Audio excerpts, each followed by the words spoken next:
अल्हम्दुलिल्लाह अल्हम्दुलिल्लाहि रब्बिल आलमीन वस्सलातु वस्सलामु अला रसूलिहिल अमीन व अला आलिहि व अस्हाबिहि अजमाइन अम्मा बाद।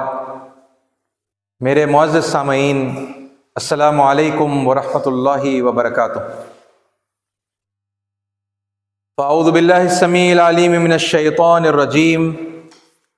बिस्मिल्लाहिर रहमानिर रहीम। वला तक़ूलू अलल्लाहि इल्लल हक़ सदक़ल्लाहुल अज़ीम व सदक़ रसूलुहुन नबियुल करीम व नहनु अला ज़ालिका मिनश शाहिदीन। सबसे खुसूसी और बेहतरीन तारीफ़ सज़ावार है अल्लाह रब्बुल आलमीन के लिए, जो इस पूरी कायनात का तन्हा खालिक, मालिक, राज़िक़ और परवरदिगार है।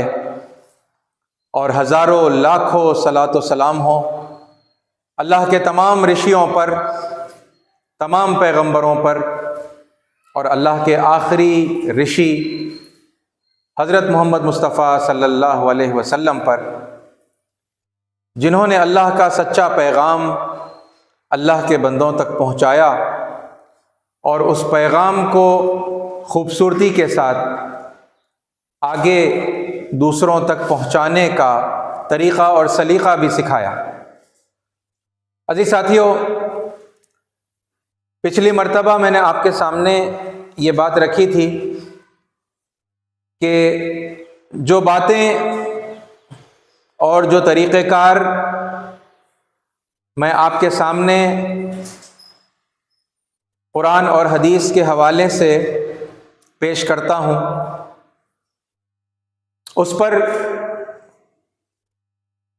कुछ हमारे जो खैरख़्वाह हैं, मुखलिस हमदर्द हैं, उनके कुछ एतराज़ात, कुछ ऑब्जेक्शंस आए।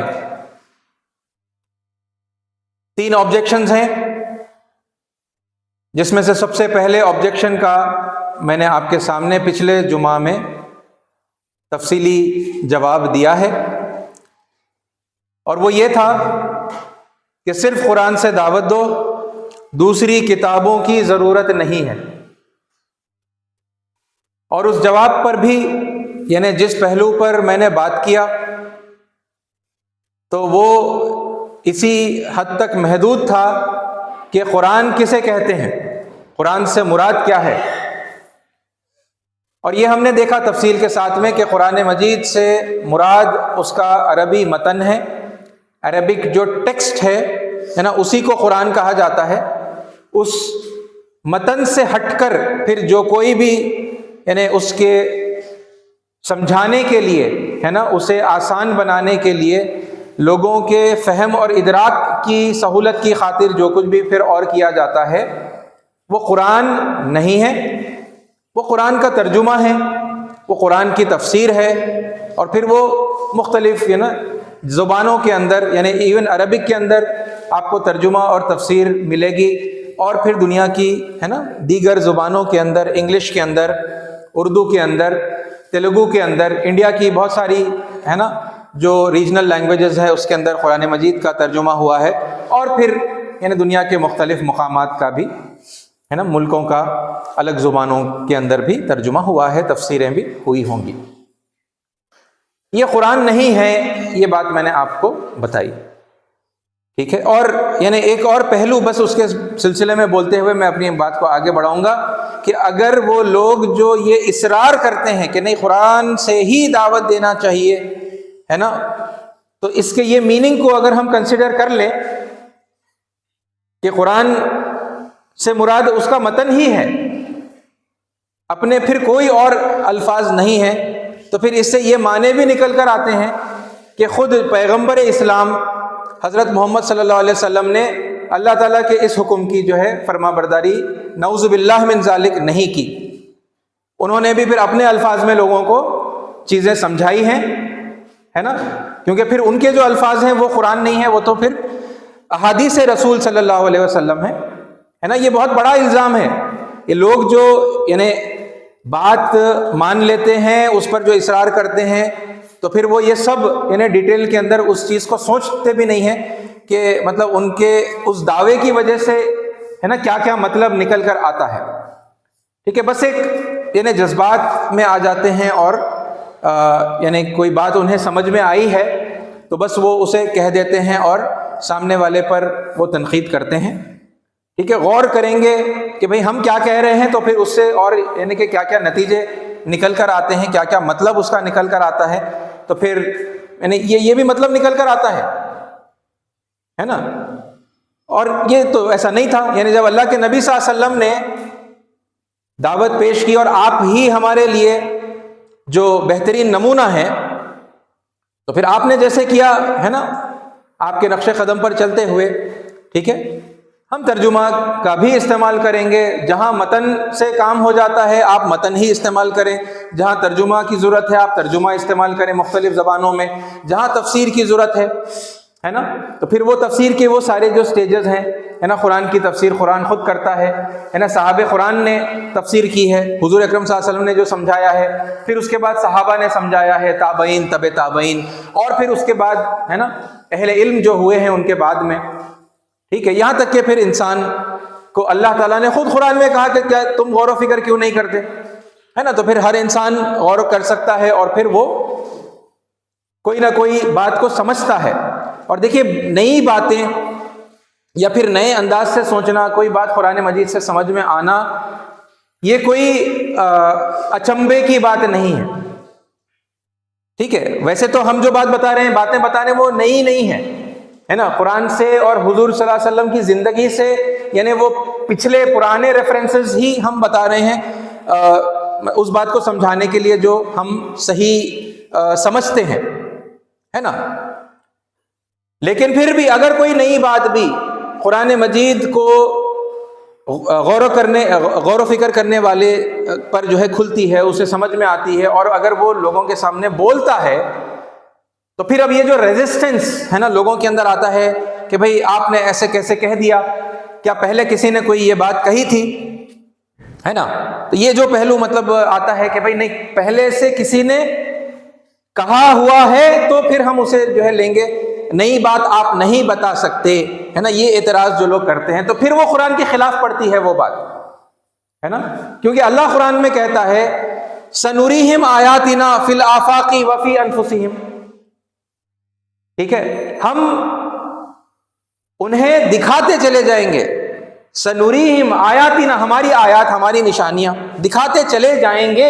ये यानी फ्यूचर के अंदर जो है अल्लाह ताला दिखाने वाले हैं, दिखाते चले जाएंगे, जो है ये बता रहे हैं, यानी लोग देखते चले जाएंगे ना, जब अल्लाह दिखाएगा तो लोगों को नजर आएगा, है ना। आयात अल्लाह ताला कह रहे हैं कि हम अपनी आयात दिखाते चले जाएंगे, फिल आफाकी, आफाक के अंदर, यूनिवर्स के अंदर, वफी अनफुसिहिम, और उनके अपने अंदर, है ना, हम आयात अपनी दिखाते चले जाएंगे, हत्ता यतबय्यन लहुम अन्नहुल हक, यहाँ तक कि उन पर ये बय्यन हो जाएगा, ये वाज़ेह हो जाएगा कि ये जो है वो हक है, ये कुरान हक है। ठीक है, कुरान जो है सत्य है, ये बात जो है समझ में आती चली जाएगी। तो अजी साथियों, ये कुछ चीज़ें है ना दुनिया में जो देखकर है ना, उनसे फिर कुरान की रोशनी में जो है समझा गया, और फिर आपके सामने अगर कोई नई बात भी अगर बताई जा रही है तो फिर इसमें इतने मतलब ताज्जुब की, हैरत की बात, और ये अड़ के बैठ जाना कि भाई आपसे पहले किसने कहा है, किसी ने अगर नहीं कहा तो फिर मतलब हम कैसे मानेंगे। कुरान में अल्लाह बता रहा है कि भाई अल्लाह बताता चला जाएगा, तो जिसे दिखाई देगा तो फिर वो बताएगा, है ना, वो अपने अल्फाज में, अपनी ज़ुबान में लोगों के सामने हकीकतों को पेश भी करेगा। ठीक है, ये है ना, ये वुसअत नज़री हमारे जहनों के अंदर होनी चाहिए। हाँ, अलबत्ता इस बात का यानी कि इसकी तहकीक हम ज़रूर करें कि भाई वाकई यानी अगर कोई तर्जुमा बताया जा रहा है तो क्या वो तर्जुमा होता भी है या नहीं, या तोड़ मरोड़ के कोई तर्जुमा कर रहा है ना, जिस कॉन्टेक्स्ट के अंदर बात बता रहा है वो कॉन्टेक्स्ट में बात फिट होती है या नहीं, या आउट ऑफ कॉन्टेक्स्ट वाली बात है ना। और फिर मतलब जो समझा रहा है वो कुरान के मुताबिक, हदीस की रोशनी में, क्योंकि दलाइल दे रहे हैं ना। एक ये होता है कि मैं अपनी कोई बात कह दूं बगैर कोई दलील दिए, वहां फुल्ली कंप्लीटली कंडेम करने का, नहीं मानने का, ऑब्जेक्ट करने का जो है यानी वो आज़ादी जो है कंप्लीटली लोगों को होती, क्योंकि दलील नहीं है। दलील अगर नहीं हुई तो फिर वो मेरी अपनी बात हुई। मेरी बात आपको या किसी को भी मानने की तो कोई ज़रूरत ही नहीं है। आप क्यों लेंगे मेरी बात, है ना? कोई भी दुनिया में क्यों लेगा मेरी बात? लेकिन फिर जब बात बताई जा रही है उसके पीछे दलाइल पेश किए जा रहे हैं, वो दलाइल पर गौर करें। वो दलाइल में कोई गलती है और हो सकती है, ऐन मुमकिन है मैं गलती करूं, ठीक है? मैं कोई परफेक्ट नहीं हूं, मैं कोई हर चीज को नहीं जानता, बहुत बहुत मुमकिन है कि जो है मैं गलती कर रहा हूं। तो फिर यानी गलती क्या है उसको भी वाजे करें, है ना? जो ऑब्जेक्शन करने वाले हैं, जो इतने यानी इतनी फिक्र के साथ में, इतनी तड़प के साथ में जब वो रिस्पॉन्ड करते हैं, क्योंकि मेजॉरिटी रिस्पॉन्ड नहीं करती, चाहे वो फेवर में हो या फिर यानी कि वो ऑब्जेक्ट कर रही हो, वो रिस्पॉन्ड नहीं करते। कुछ लोग होते हैं जो मतलब अपना कीमती वक्त निकाल कर फिर वो कुछ यानी तबसरा करते हैं, वो फ़ोन करते हैं या फिर वो कमेंट करते हैं और यानी वो अपना एतराज़ जो है जाहिर करते हैं। तो उनसे जो है मेरी अदबन गुजारिश है कि फिर आप वो कौन सा नुक्ता है जो काबिल एतराज़ है और फिर वो क्यों है ना? कोई आयत गलत समझाई गई, आउट ऑफ कॉन्टेक्स्ट कोट की गई, है ना, या हदीस हो, जो भी हो, है ना, तो क्यों वो आउट ऑफ कॉन्टेक्स्ट है? फिर करेक्ट कॉन्टेक्स्ट क्या होगा? और फिर यानी उस सिचुएशन में, है ना, हमारा फिर कुरान मजीद की रोशनी में रद्द अमल, रवैया क्या होगा, वो भी फिर यानी बता दे, ताकि अगर फिर हमारी गलती है तो फिर हम उसकी इस्लाह भी कर लें।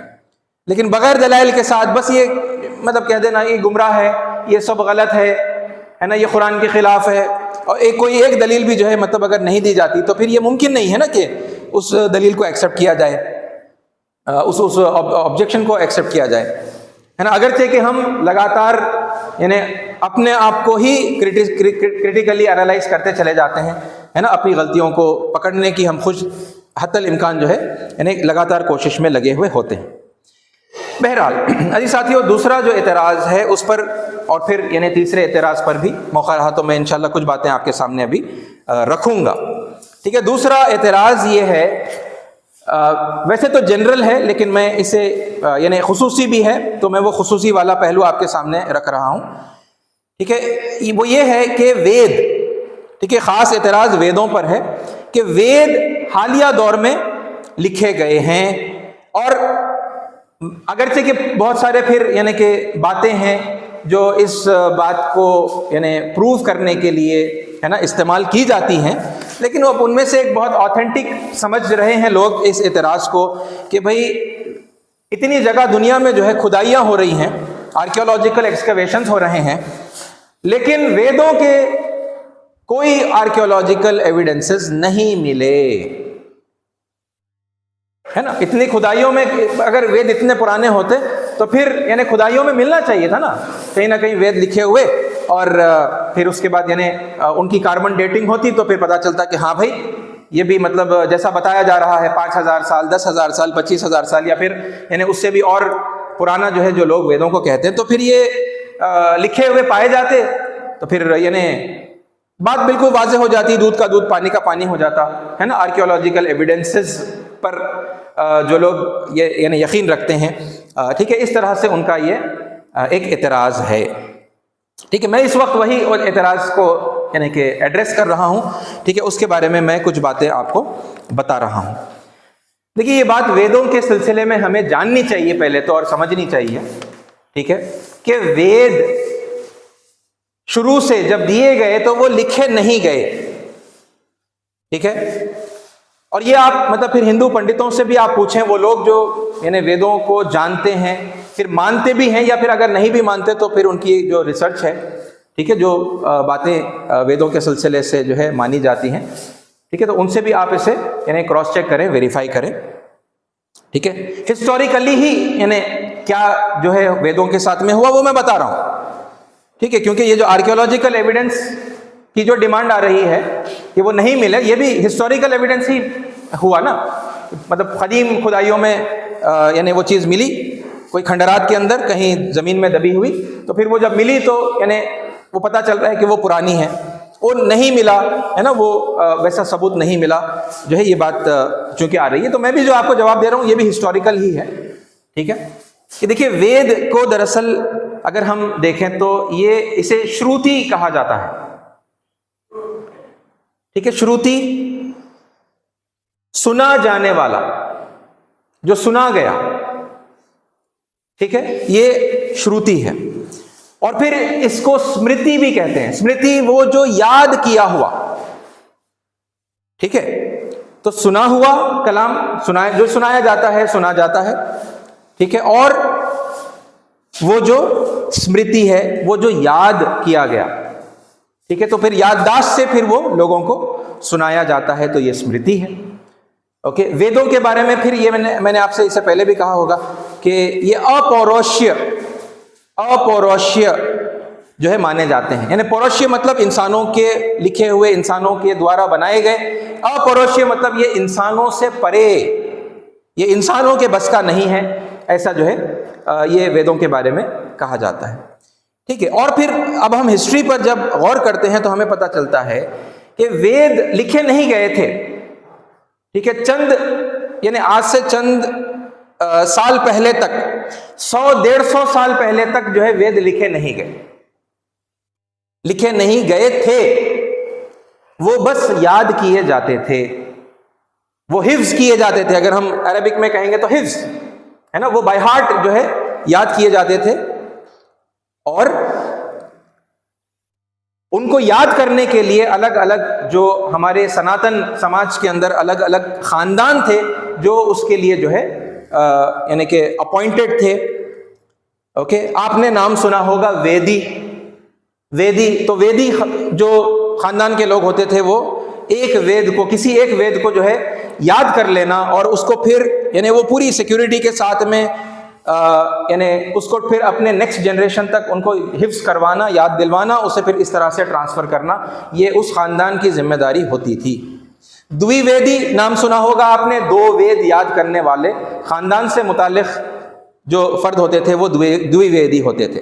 त्रिवेदी 3 वेदों को हिफ्ज करने वाले खानदान को बिलोंग करने वाले। और फिर चतुर्वेदी 4 वेदों को हिफ्ज करने वाले, याद करने वाले। वो पूरा खानदान मिलकर 4 वेदों को याद करता था, फिर वो उसे अपने फ्यूचर जनरेशंस तक जो है यानी महफूज रखने का ये जो सिस्टम था, ये पूरा सिस्टम है ना, जो चला आ रहा था। ओके, और फिर उसके बाद में ब्रिटिश क्या कहते हैं, हमारे जो मिशनरीज थे, ब्रिटिश मिशनरीज में से, क्रिश्चियन मिशनरी, ओके कहना ज़्यादा अप्रोप्रिएट होगा, क्रिश्चियन मिशनरीज में से हमें नाम मिलता है मैक्स मुलर और ग्रिफिथ।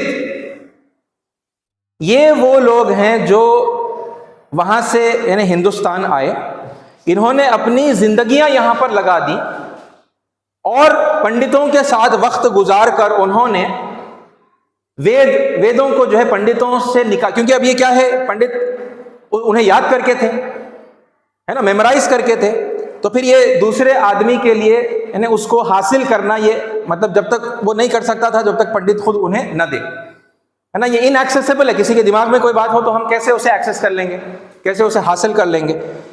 तो मैक्स मुलर और ग्रिफिथ ने over a period of many years, ये 1890 का पीरियड है, 1890, ओके, जिसमें उन्होंने पंडितों से थोड़ा करके वेदों को लिया और फिर उस वक्त नेपाल की जो लैंग्वेज है, ठीक है, उनकी देवनागरी जो स्क्रिप्ट है उसके अंदर वो स्क्रिप्ट को, ऑलरेडी एग्जिस्टिंग स्क्रिप्ट है, वो स्क्रिप्ट को लेकर उसमें फिर जो है वेदों को जो है लिखा गया, जो हम हिंदी के लिए भी मतलब ये देवनागरी जो स्क्रिप्ट है वो इस्तेमाल करते हैं, ठीक है।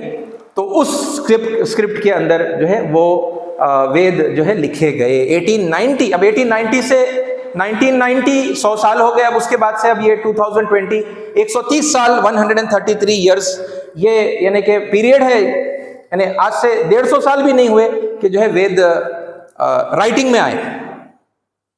तो ये जो बात है ना कि मतलब पुरानी खुदाइयों के अंदर, आर्कियोलॉजिकल एक्सकवेशंस के अंदर क्यों वेद नहीं मिल रहे, तो इसलिए नहीं मिल रहे भाई, लिखे ही नहीं गए थे, कभी लिखे नहीं गए थे, है ना, यहां आकर लिखे गए, 1890 के अंदर लिखे गए। और उसी दौरान की यानी कि एक डिक्शनरी है जो आज भी दुनिया की सबसे ज्यादा ज़ख़ीम, बड़ी और ऑथेंटिक जो है संस्कृत इंग्लिश डिक्शनरी मानी जाती है, sir Monier Williams Sanskrit English dictionary.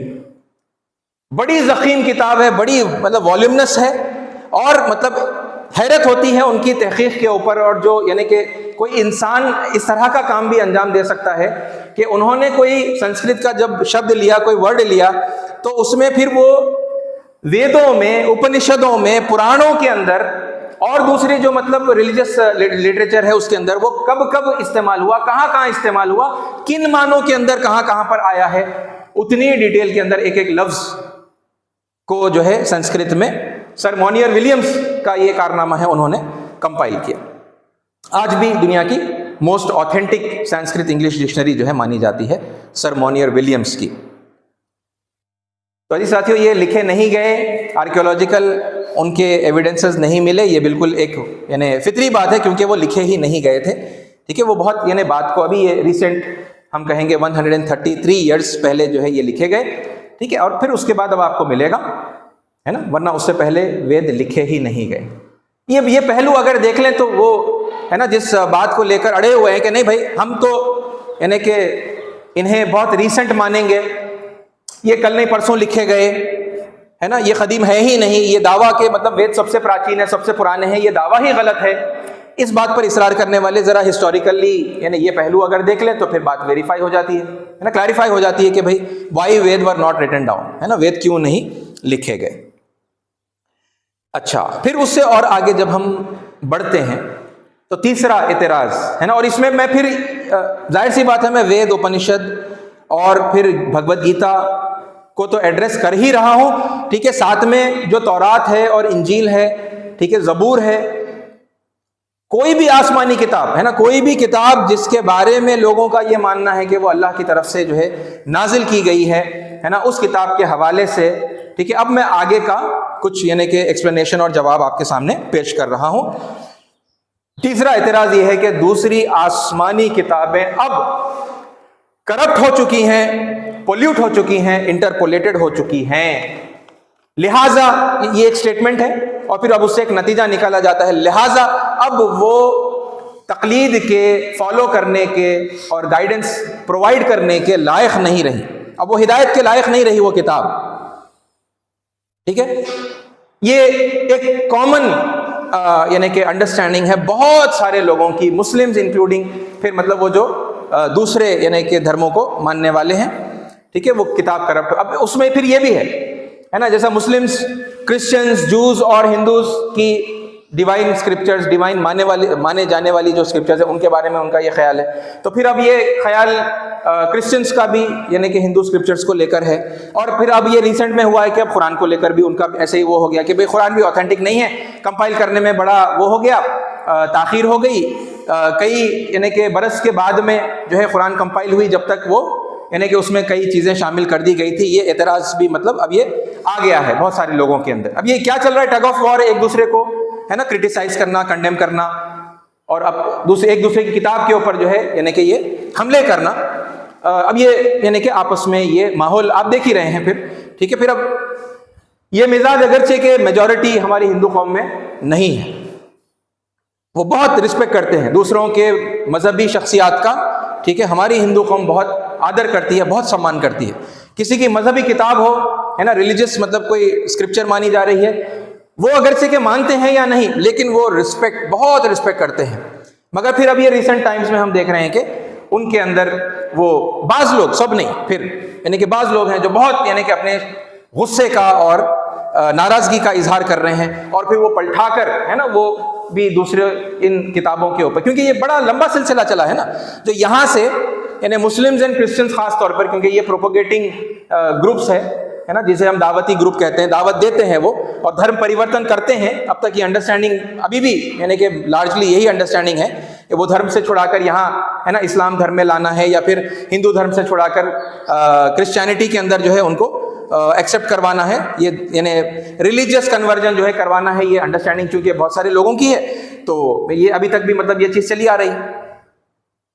ठीक है, अब वहां से यानी ये लगातार अटैक्स जो होते रहे, तो फिर अब वहां पर ये रिएक्शन जो है पैदा हुआ कि नहीं, अब हम घर वापसी करवाएंगे, या फिर यानी कि वो जैसे अटैक्स वेदों पर, उपनिषदों पर और गीता वगैरह पर जो है कर रहे हैं, तो फिर अब पलटाकर अटैक्स हो रहे हैं कि भाई तुम कौन से ऑथेंटिक हो, तुम्हारी किताब भी अब ऑथेंटिक नहीं है। है ना, उसके अंदर फलां फलां फलां गलतियां हैं। ये चीज़ जो है मतलब अब कुछ अरसे से जो है ये कुछ लोगों में देखी जा रही है। ऐसे साथियों, यहाँ पर सवाल मतलब मैं जिस सवाल को अभी आपके सामने उठा रहा हूँ और जिसके जवाब में मैं आपके सामने दलाइल पेश करूंगा, वो ये नहीं है कि क्या फिर साबिक आसमानी किताबें करप्टेड और पोलेटेड हैं या नहीं, पोल्यूटेड इंटरपोलेटेड हैं या नहीं, ये सवाल नहीं है। सवाल ये है, इंपॉर्टेंट सवाल, आप भी इन्हें सोचिए और इन्हें आप बताइए आप एग्री करते हैं या डिसएग्री करते हैं। कि सवाल ये है कि क्या अल्लाह ने कुरान मजीद में साबिक किताबों को कहीं पर इंटरपोलेटेड, करप्टेड, पोल्यूटेड कहा? क्या अल्लाह ने ऐसा किया? क्या कुरान में ऐसी कोई आयत मौजूद है जहां साबिक किताबों को के बारे में कहा गया कि वो करप्टेड हैं और इंटरपोलेटेड हैं? और फिर वो नतीजा जो लोग निकाल रहे हैं कि भाई लिहाजा चूंकि वो करप्टेड हैं, लिहाजा वो अब इत्तेबा के लायक नहीं है, गाइडेंस के लिए अप्रोप्रिएट नहीं है। ये नतीजा, क्या अल्लाह ने ऐसी कोई हिदायत कुरान में दी है? ये देखेंगे पहले और फिर उसके और आगे की बात कि भाई अल्लाह ने ऐसा तो नहीं कहा, फिर अल्लाह ने कुछ मुख्तलिफ ही कहा है ना। अल्लाह ने फिर क्या कहा वो बात आपके सामने इंशाल्लाह मैं रखूंगा। ऐसे साथियों देखिए, जब हम करप्शन, इंटरपोलेशन, तहरीफ है ना, तहरीफ उर्दू में, अरबी में उसे क्या कहेंगे? तहरीफ कहेंगे, ठीक है। तो जब हम तहरीफ की बात कर रहे हैं तो जर्रा एक यानी क्लैरिटी के साथ में एक क्लासिफिकेशन है ना तहरीफ का हम पहले अपने जहनों में कर ले। तहरीफ की कितनी किस्में होती हैं, हाउ मेनी टाइप्स ऑफ है ना तहरीफ कहेंगे, या फिर मतलब चेंजेस, अब इसको चेंज कहेंगे उर्दू में अगर कहेंगे या इंग्लिश में कहेंगे तो चेंज कहेंगे। कितने तरह की तहरीफें होती हैं? बुनियादी तौर पर basically there are two types of changes. तहरीफ जो है दो किस्मों की होती है। एक है तहरीफ बिल लफ्ज, ओके, लिटरल चेंज, ओके, लिखत के अंदर, राइटिंग के अंदर चेंज आ गया है ना, ये एक किस्म की तहरीफ हुई।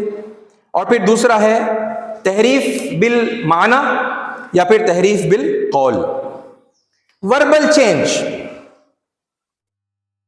ठीक है। वर्बल यानी मुंह जुबानी कोई तहरीफ कर देना, कौल में तहरीफ कर देना, ओके, वर्बल चेंज। तो रिटन चेंज और वर्बल चेंज, ये दो हो गए, यानी सिंपल वर्ड्स के अंदर रिटन चेंज, वर्बल, ये दो तरह के तहरीफात है। क्योंकि यानी ये टॉपिक पर जब हम डिस्कस करते हैं तो वो लोग जिनका कुरान मजीद का मुतालिया होता है तो वो उनके पास वो कुछ आयतें लेकर आएंगे। वही आयतें मैं आपके सामने अभी रखने जा रहा हूं। देखो भाई, कुरान में यहां पर अल्लाह ने कहा तहरीफ है ना, तो वो कौन सी आयतें हैं वो देखेंगे। उनमें से जाहिर सी बात है मैं सब तो आपके सामने नहीं पढ़ सकूंगा, लेकिन चंद एक मैं आपके सामने रखूंगा, ठीक है। और फिर उसमें अल्लाह ने एक्चुअली कहा क्या है, वो है असल मतलब गौर करने की बात, ठीक है। देखिए, अब अल्लाह ताला, एक मिसाल के तौर पर मैं आपके सामने कह रहा हूं, और फिर इसको भी अब आप सब क्वेश्चंस की शक्ल में रखें, ओके, कि क्या जिन लोगों ने भी यानी कुरान मजीद साबिक आसमानी किताबों का जो यानी कि उसके बारे में गलत बातें फैलाई हैं, क्या उनकी गलत बातें कुरान के मुताबिक कौली हैं या तहरीरी हैं, लिखी हुई हैं, ठीक है। ये देखिए, आप इस सवाल के जवाब में यानी एक एक करके हम चंद रेफरेंसेस देख रहे हैं। अल्लाह ताला क्या कह रहा है? वला तक़ूलू अलल्लाहि इल्लल हक़, वला तक़ूलू, ये अंडरलाइन करने का जो वर्ड है अरबी के अंदर वो है तक़ूलू, और इसका तर्जुमा क्या होगा, ट्रांसलेशन क्या होगा? और खुदाए ताला की शान में गलत बात मत कहो,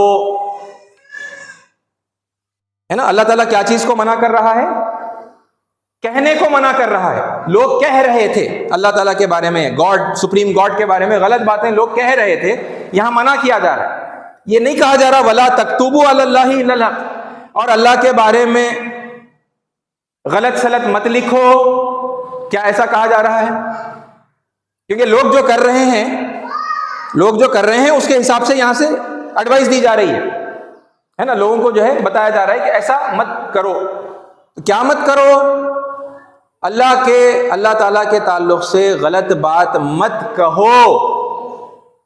लोग कह रहे, तो कहने पे एतराज है, लिखने की बात यहां नहीं आई।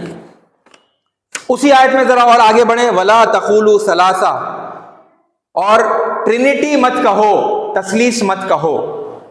क्रिश्चियंस जो है खुदा के कॉन्सेप्ट को लेकर वो ट्रिनिटी का कॉन्सेप्ट जो है पेश करते हैं। तो अल्लाह ताला क्या कह रहे हैं? वला तकुलू सलासा, डोंट से ट्रिनिटी, तसलीस मत कहो। मतलब वो लोग कह रहे थे, यहां से अल्लाह ताला इरशाद फरमा रहे कि मत कहो। कहने के ऊपर एतराज आया, लिखने के ऊपर नहीं आया। बस ये यानी दलाइल आप गौर करेंगे, भाई रिटन चेंज है, वर्बल चेंज है, कौन सी बात का कुरान में जिक्र है ना? अल्लाह ने, क्योंकि जो अल्लाह ने किया, अल्लाह के रसूल ने किया, तो फिर हम अल्लाह के बंदे हैं ना, अल्लाह के मोमिन हैं। तो फिर यानी जैसा अल्लाह ने कहा है, करने का हुक्म दिया है, फिर रसूलुल्लाह सल्लल्लाहु अलैहि वसल्लम ने भी किया है, करके दिखाया है, हम वैसे ही करेंगे, है ना? जो अल्लाह ने नहीं कहा, जो रसूलुल्लाह ने नहीं कहा और किया, वो हम कैसे कर सकते हैं? ठीक है, तो ये एक आयत हुई। फिर उसके और आगे आप देखें, वक़ालतिल यहूद उज़ैर इब्नुल्लाह, वक़ालतिल यहूद उज़ैर इब्नुल्लाह, और यहूदियों ने कहा, क़ालत, ओके, अंडरलाइन करने का वर्ड क़ालत, यहूदियों ने कहा कि उज़ैर अल्लाह का बेटा है। वक़ालतिन नसारा अल मसीह इब्नुल्लाह, और ईसाइयों ने कहा, ईसाइयों ने कहा, वक़ालतिन नसारा, क़ालत, नसारा ने कहा, ईसाइयों ने, क्रिश्चियंस ने कहा कि मसीह जो है, मसाया, वो अल्लाह का बेटा, यानी जीसस क्राइस्ट वो मसाया है, वो मसीह हैं, वो अल्लाह के बेटे हैं, ऐसा क्रिश्चियंस ने कहा। ज़ालिका क़ौलुहुम बिअफ़वाहिहिम, ये उनके अल्फाज हैं, ये उनकी बातें हैं। क़ौलुहुम बिअफ़वाहिहिम, जो वो अपने मुंह से करते हैं। और अब और कितनी क्लैरिटी यानी इस आयत की हद तक, रिटन, क्या कोई रिटन चेंज की बात हो रही है, या वो लोग कह रहे हैं, वो लोग कह रहे हैं, मुंह से कह रहे हैं, वो भी अल्लाह ताला ने लिखा। ज़ालिका क़ौलुहुम बिअफ़वाहिहिम, ये उनके मुंह से जो है करने वाली उनकी ये बातें हैं। ऑब्जेक्शन है, मगर किस पर? लोगों के खौल के ऊपर है, अभी तहरीर के ऊपर कोई ऑब्जेक्शन नहीं आया। और आप देखें, वक़ालु इत्तख़ज़ल्लाहु वलदा, और ये कहते हैं कि अल्लाह की औलाद है ना? वो कहते हैं नऊज़ु बिल्लाह, अल्लाह ताला औलाद रखता है, कहते हैं, अगेन अंडरलाइन वाली, कहते हैं। क्या लिखने पर कोई बात आई? लिखने का जिक्र हुआ कुरान में? नहीं हुआ। वक़ालू, वो कहते हैं, इत्तख़ज़ल्लाहु वलदा अतक़ूलूना अलल्लाहि मा ला तालमून, क्या तुम लोग अल्लाह के बारे में वो बातें बोलते हो, कहते हो जो तुम नहीं जानते? अगेन एतराज किस बात पर है? बोलने पर है। लोग बोल रहे थे, लोग कह रहे थे, कहने पर ही अल्लाह ताला ऑब्जेक्ट कर रहा है। रिटन के बारे में अभी कोई बात नहीं आई। और फिर इसी तरह आप देखें, वक़ालु इत्तख़ज़र रहमानु वलदा, और ये ईसाइयों के ताल्लुक से है, पिछली आयत भी और ये आयत भी, कि वो लोग कहते हैं, ठीक है, और ये मुशरिक लोग कहते हैं कि अल्लाह ताला ने औलाद बना रखी है। ओके, वंस अगेन कहते हैं, लिखते हैं, क्या बोल रहे हैं अल्लाह ताला यहाँ पे? वक़ालु इत्तख़ज़र रहमानु वलदा, वो कहते हैं कि रहमान बेटा रखता है। ठीक है, तो ये उनके कहने के ऊपर अल्लाह ताला का ऑब्जेक्शन है। वो कहते हैं बार बार और भी आयतें हैं, ठीक है, अगरचे क्योंकि यहाँ वक्त ज़रा कम होता है, मैंने और भी आयतें हैं, पेश नहीं कर सकता मैं, लेकिन आप स्टडी करें, आप भी देखें, और खुदा के लिए अगर आपको कोई आयत मिली तो आप बताइएगा, है ना, कि वो लिखते हैं, उन्होंने लिखा, कुरान में आया है कि उन्होंने लिखा कि भाई रहमान बेटा रखता है, खुदा बेटा रखता है, या फिर उन्होंने लिखा ट्रिनिटी, है ना, सलासा। ये गौर कि हम क्यों नहीं करते, ये गौर करने का पहलू है। ठीक है, और ये बस यानी सबसे पहले उस सवाल के जवाब में मैंने चंद आयतें आपके सामने रखी हैं, और ऐसे 4 सवाल हैं, ठीक है, और ऐसे 4 सवाल हैं जिन पर हम इंशाअल्लाह, अल्लाह ने जिंदगी रखी, मौका दिया तो फिर हम गौर करेंगे कि अल्लाह ताला जब क्रिटिसाइज कर रहा है कुछ बातों को, है ना, लोगों की हरकतों को, तो वो किस बात पर क्रिटिसाइज कर रहा है और क्या वो बता रहा है, क्या वो बता रहा है कि ये तहरीरन किताबों में जो तब्दीली आ गई, इस वजह से अब वो किताबें, है ना, इत्तिबा के लायक और हिदायत के लायक नहीं बाकी रही, है ना, लिहाजा अब चूंकि कुरान आ गया, ये आखिरी किताब है, इसकी जो है हर कोई पैरवी करे। ये लॉजिक, है ना, इस तरह का ये पूरा यानी कंप्लीट सेट जो इस्तेमाल किया जाता है आर्गुमेंट के अंदर, ये अल्लाह ताला ने कहीं इस्तेमाल किया है या नहीं, है ना, इंशाअल्लाह हम गौर करेंगे। साथियों, ये संजीदगी के साथ में, है ना, ठंडे दिल के साथ में और बुर्दबारी के साथ में, ओपन माइंड के साथ में गौर व फिक्र करने का एक सब्जेक्ट है, ठीक है। जो बात हमें समझ में आई दलाइल के साथ में, है ना, कुरान की नस से, जो मतन है कुरान का, वहां से मैं आपको डायरेक्ट वर्ड टू वर्ड, है ना, जो मुझे आता है मैं आपके सामने करके बता रहा हूं, ठीक है। आप भी स्टडी करें, आपको फिर जो बात सही लगे वही आप मानिएगा, है ना, और गलती जो भी आप महसूस करेंगे तो आप तवज्जो जरूर दिलाइए, आप दलाइल पेश करिए, और इंशाअल्लाह यानी हमारी बात गलत होगी तो हम इंशाअल्लाह जरूर तौबा करेंगे, माफी मांगेंगे और अपनी इस्लाह करेंगे। अल्लाह ताला से दुआ है कि अल्लाह ताला हमें हक बात को सुनने की, समझने की, उसे कबूल करने की, उस पर अमल करने की और फिर दूसरों तक पहुंचाने की तौफीक अता फरमाए। आमीन। व आखिरु दावाना अल्हम्दुलिल्लाहि रब्बिल आलमीन।